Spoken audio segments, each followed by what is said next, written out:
Okay, magandang hapon. So ngayon ay ano ba ngayon? February 24. So February 24 at dito tayo sa ating extension. So yun yung taniman talaga natin. Ayun na nakita yung styro, dalawang styro. Diyan tayo. So dito tayo ngayon. So siniset up ko pa base sa pagkakakamada ko. So meron tayong apat dito. Tapos dito sa kabila ay 5. Tapos isang nakaganyan. Tapos pahaba na. Pahaba. Kumbaga ganito. Yan. Mga ganyan. So, dalawang ganyan dito. So para meron tayong space yung gagalawan dito. Tapos pa letter U na lang. Kasi may space ulit tayong gagalawan dito. Okay? So kung 12 yan. So ilan yan? 12, 180. Meron lang pala tayong 12 na pwedeng taniman.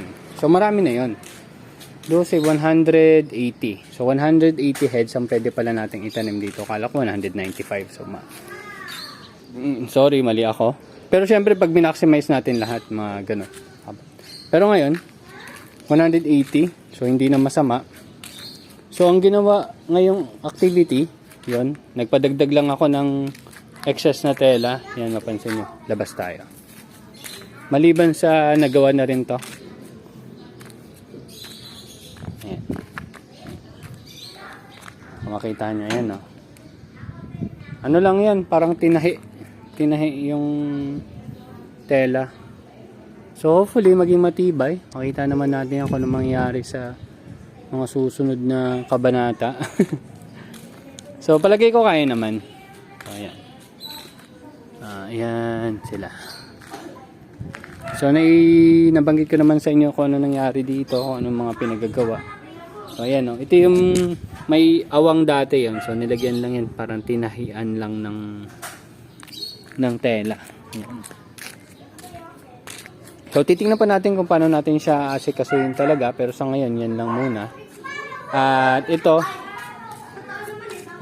water source natin ay papagawa natin papakabitan natin ng hose.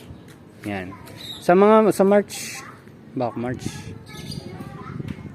March 4 pa yata ako magta-transfer dito, o March 5. So hindi naman ako nagmamadali, kaya okay lang.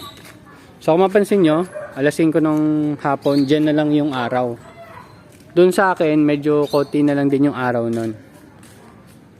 Pero all throughout ng umaga, yan, 7, yan, hanggang mga 3. Alam ko mga dito yung 3 or 4. Yan, mga ganyan dito. So maganda pa yung sikat ng araw dito. So yun yung hinahabol naman natin. So,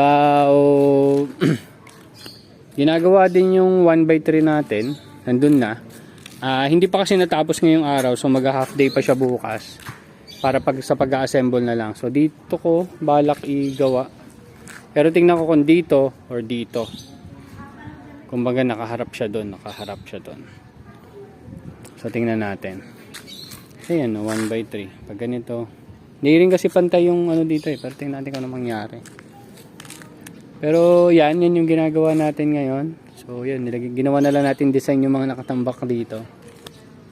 At itong tanglad, ibababa ko pala yung iba kasi meron tayong pinarepair ng mga seedling bag. Polybag din.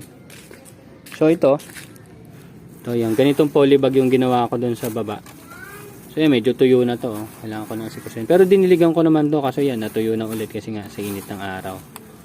So hopefully maging okay yung mga pinagagawa natin. Baka ibaba ko na lang din to para doon ko na alagaan sa baba habang nagta-transfer tayo or nag-add tayo ng polybags. So that's it. Yun lang naman ang update natin ngayon. Yung update naman natin sa kabila, meron na tayong, ayan, 3. Ay, 2 lang pala. Ay, 3 na yung nalinis ko sa taas. So may extra kasi tayong isa nun. And then, walang plastic. Tapos yung isa nandun sa bahay. Pero iaangat ko na rin yun dito bukas siguro. Yan, tas yung mga patungan natin, mga patungan ng soft drinks, dyan natin siya ipapatong. Pero ang pinakaplano ko talaga magiging patungan is half meter. Yung taas, half meter. Para medyo hindi tayo hirap. Tsaka para pag yung half meter na yon, palagay ko mga nandito banda yun eh. Dito banda. Yan. Kita na yan dun sa labas. Pag nagkaroon na ng bunga. Ngayon kasi hindi yan masyado makikita unless pupunta sila dito. Kasi magkakaroon naman tayo, magpapa-pick and pay naman tayo by April. April naman yung tinitingnan nating harvest dito. At yung tanim natin doon, tinanim natin nung February 21. Dapat 20. So na-adjust na ng isang araw. Yun. So maglinis pa ako, daming pangkalat dito. So, marami pang activity mangyayari and inuubos na rin natin yung mga harvest natin doon. So palagay ko within 2-3 days okay na yung harvest natin doon and good na tayo para mag-start na mag-ayos dito. So maglilinis din pa ulit ako dito. That's it. Thank you very much and see you next update guys. Bye-bye.